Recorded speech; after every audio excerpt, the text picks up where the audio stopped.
Dean Panas for Topmmanews, here this afternoon with Ryan, the real deal Ford.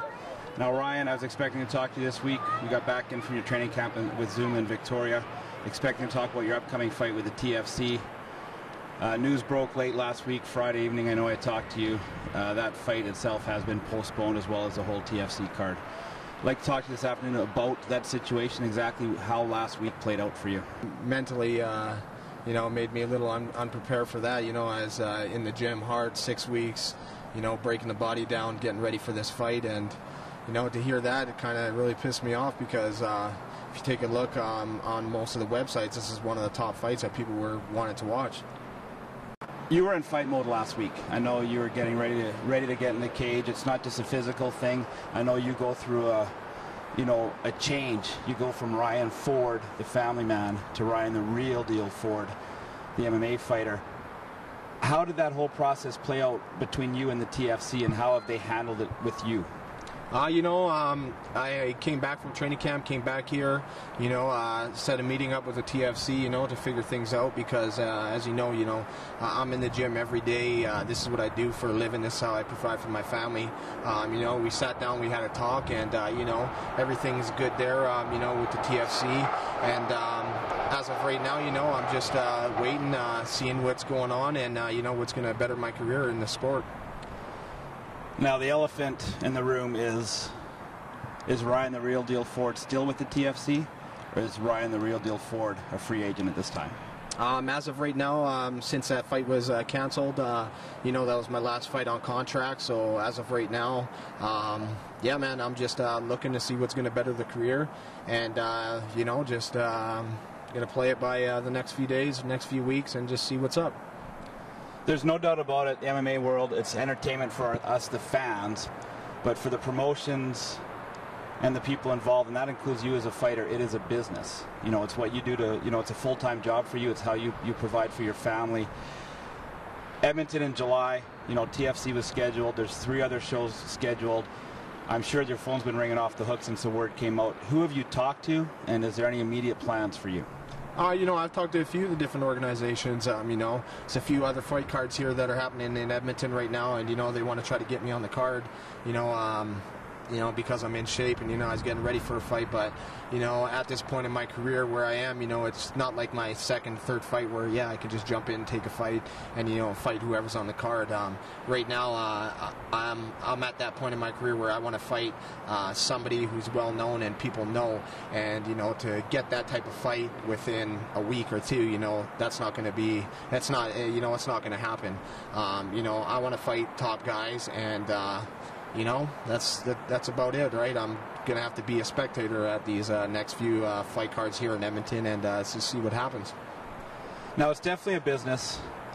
I know there's been a lot of talk across the net. I'm sure at the bottom of this interview you'll see a lot of comments from people saying you haven't taken big fights. TFC hasn't been putting top-notch opponents in for you. How do you feel?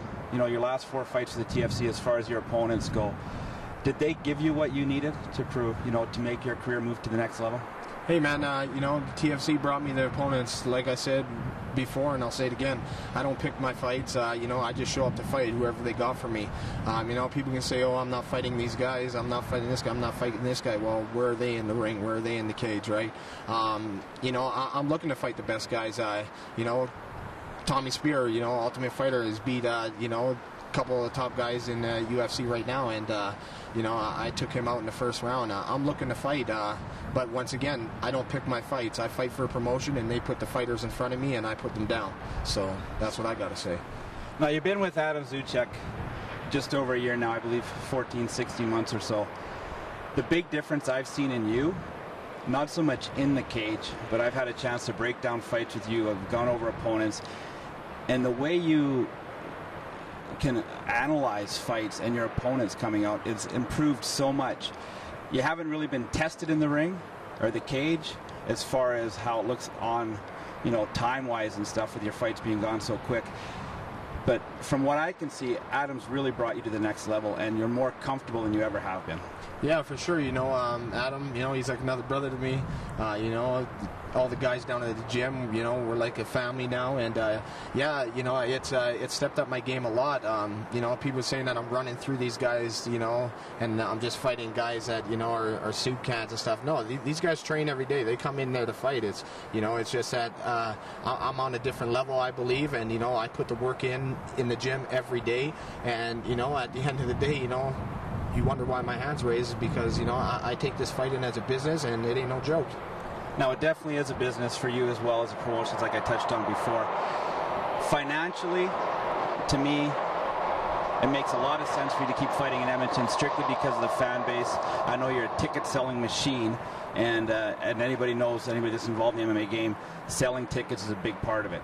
Are you focusing on Edmonton? Are you broadening your horizons across the country? Are you looking stateside? Now that it's definitely a crossroads. I know it's only been a couple of days. If you could look 3 months down the road, what do you see next? As of right now, my team, and we're just figuring out, what's going to further my career, what's going to be the best interest for me. I sell a lot of tickets here in Edmonton, but, if the right opportunity comes where I have to leave Edmonton, all the people still know in Edmonton I'm going to put on for my city. And, a big deal to those ticket sales is, my family, my mom, my sister, my brother, and, they're always out there hustling for, to get fans to come out my way too. And, I just put on a show, and, I'm going to make sure that every time somebody buys a ticket to my fight, they're going to leave happy, no matter what, if it's 5 rounds or if it's 13 seconds. When they leave that fight, they're going to know, wow, if I paid $60, if I paid $50, if I paid $200 for a ticket, if it's 13 seconds, it was good enough for me.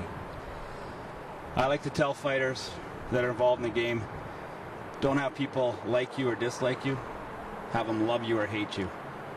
I think you live that statement. Oh, for sure, man. People are going to love you, people are going to hate you, but the more people that hate you, you know that they're on your side. I love haters because, they're your biggest fans because, if you're doing something wrong or whatever, they're going to talk about it. If you're doing something right, they're still going to talk about it. So, yeah, man, I'm down with all the haters and, especially all my fans, too. Ryan, I'd like to thank you very much for taking this opportunity and spending time with us. It's been a hectic 3 or 4 days. I appreciate you, cutting right to the chase with TFC and what's happening with you. For Topmmanews, I'm Dean Panas.